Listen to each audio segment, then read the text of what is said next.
Hi, Carl Wilkins here, and really nice to be talking to people who have or are in the process of reading our book.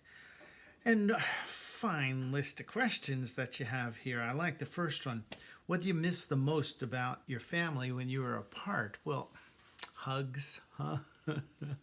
and you know that I really was focused on so glad that they were safe. And while you do miss the being together and being part of their lives and things like that, we were really focusing a lot more on what we had than what we didn't have. I think one of the hardest things though about being separated was not knowing how long it would be. That was probably one of the toughest things, to know that. But the fact that I got to talk to Teresa every day on the radio, that was a huge help in the whole separation.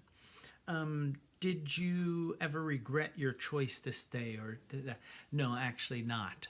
The times I got discouraged, without a doubt. But when you see you're able to make a difference, and the people alive in my house, that was a difference. And then working with the orphans, that was a difference. And that you're not alone. The all of the courageous Rwandan colleagues that were neighbors that I was able to work with.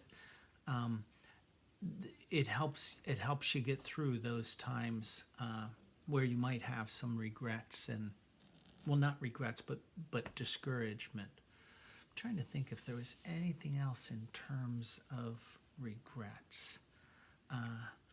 I think one of the things too, when I was talking about all the good people I was working with, but the encouragement of, like, from Teresa, my encouragement from Teresa would be huge during those times of discouragement.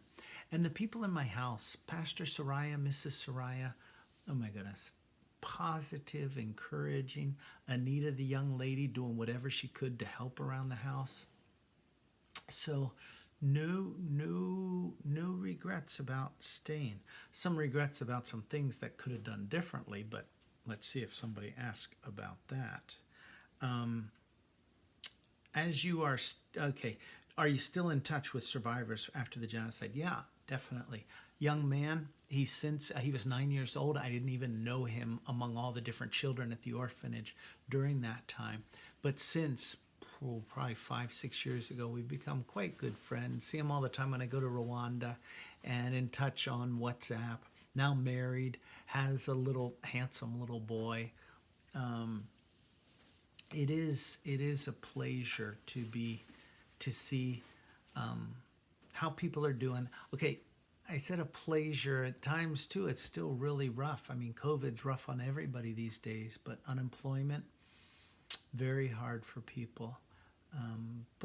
Again, I just find this spirit in Rwanda of resilience that's super, super inspiring. The young lady who was in our house, another survivor, in touch with her, and she's married, got a couple of handsome sons.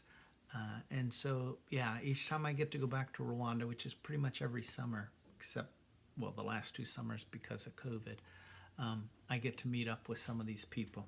Huge privilege. How did you deal with fear and other negative emotions you felt every day during the genocide? Okay, dealing with fear. And what ways have you been helped to come to terms with witnessed the trauma? Okay, fear and trauma. Great question. Really glad you asked that. Super relevant, huh? For not just the genocide, but for life. Fear, I think, one thing that's become really clear to me as I look back over the time in Rwanda is how courage is contagious. Fear is contagious too. We know that. But when you have a mission, that's a huge part. And I had a mission, and you're part of a team. Wow. I mean, my hat's off to people who are doing stuff solo. I was always part of a team, for which I was super grateful. So mission, part of a team. And for me, with my growing up as a Christian and my connection with God, man, one of the things Jesus said again and again was, fear not, don't be afraid. And it's one thing to say fear not, but it's another thing to believe like you're not alone.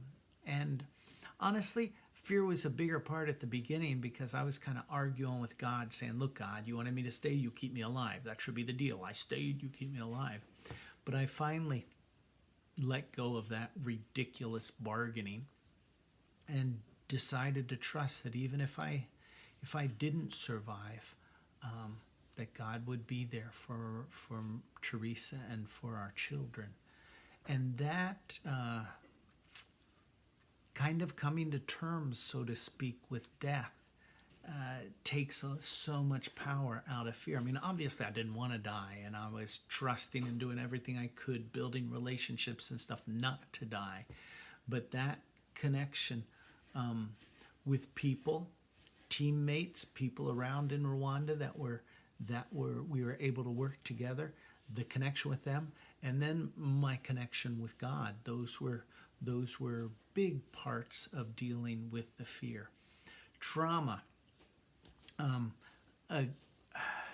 something that's super important to talk about, not just for genocide or things, which is, I'm sure, part of what's behind your question, because I think trauma is helplessness, a bit of helplessness and hopelessness, and you mix that up and you've got trauma. How do you respond to that?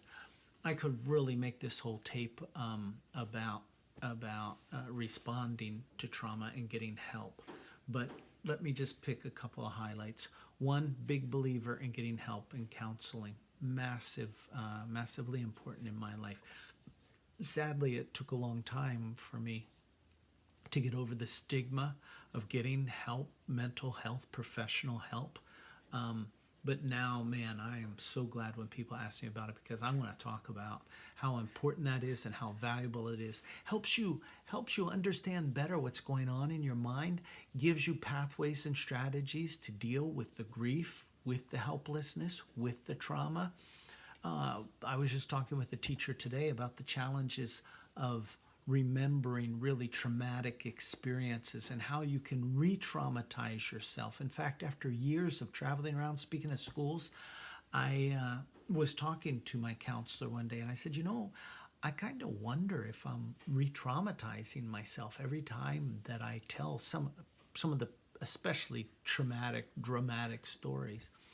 And he did this exercise with me that was super helpful. And from that, I've kind of put together a strategy of how to deal with traumatic memories, how to encounter those memories so they don't re-traumatize us and potentially give like secondary trauma to people who are listening to it. And so some good stuff cooking in the kitchen. So I am...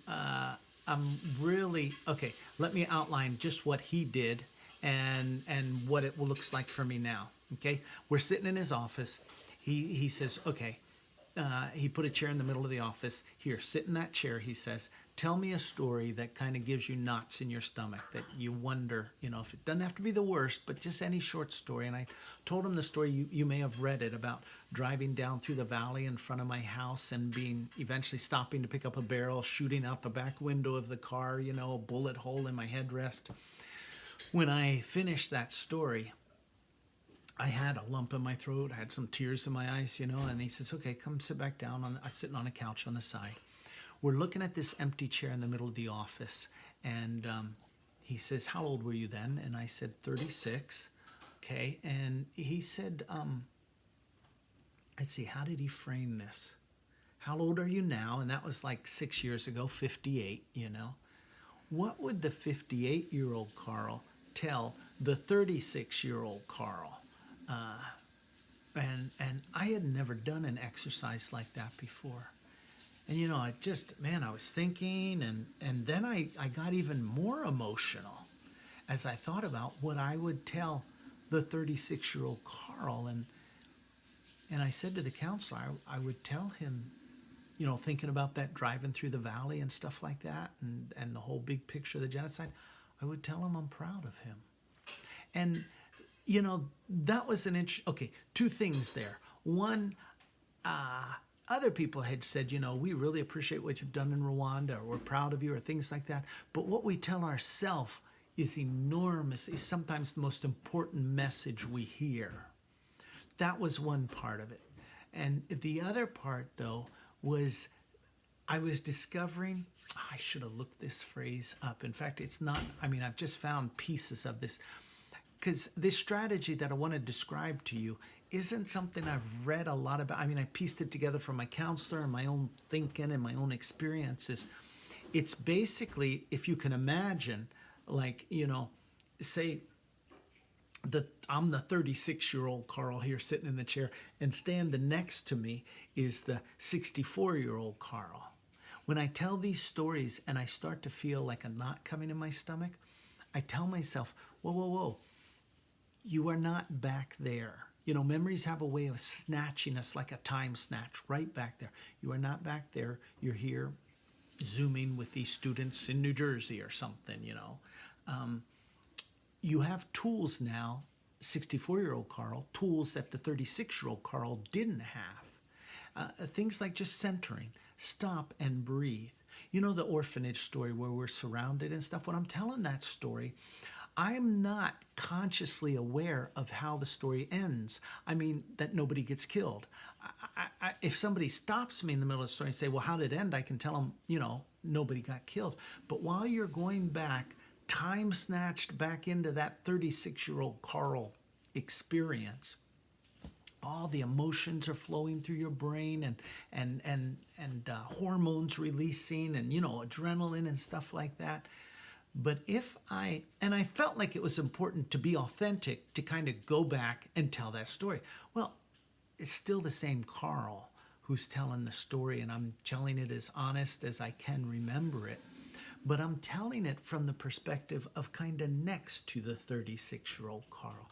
And that dual perspective on the story, the perspective 1994, the perspective today, tools, telling myself, just stop and breathe. Because after that, I started practicing this. And I would sometimes just pause for a moment, look into the faces of the students I'm talking to, ground myself, center myself where I am at the moment.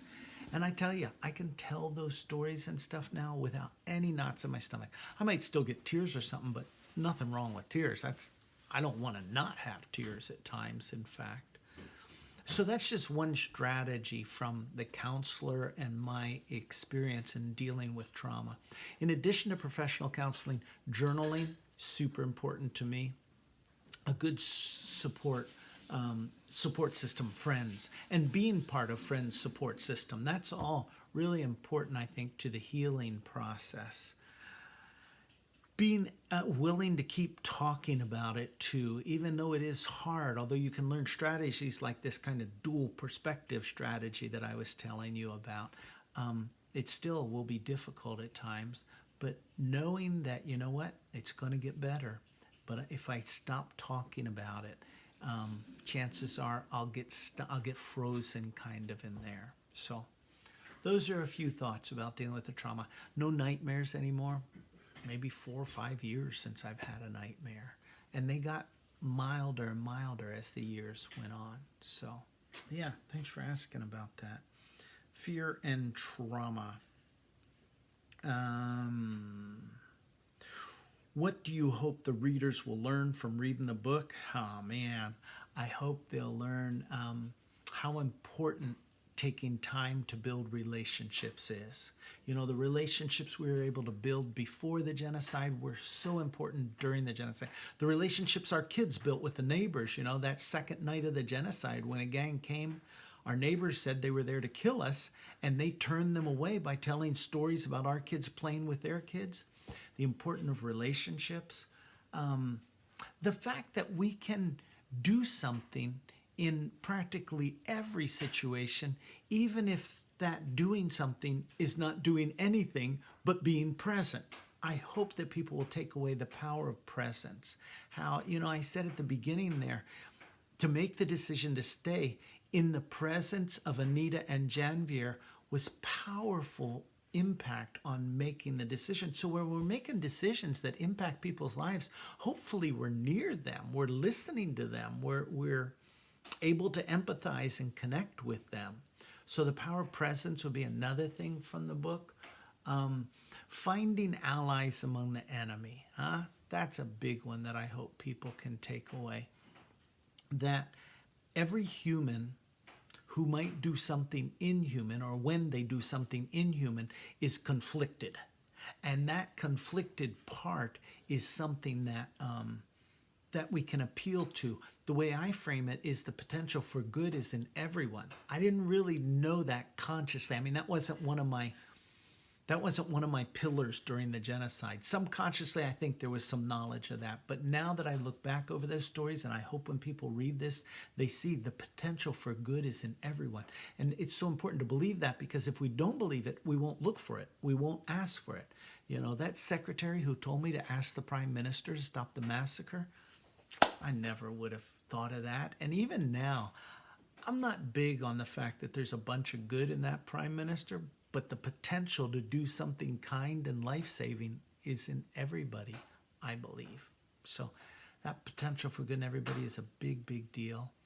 And not giving up, another big one that we're going to find a way through. You know, that day at the Nyamirambo church when I was asking Colonel Renzaho and then this other colonel named Emmanuel to move those people to the Milcolene Hotel, seemed impossible. But if we kind of keep going step by step, don't give up, keep going bit by bit, you find a way where it seemed totally impossible in that morning.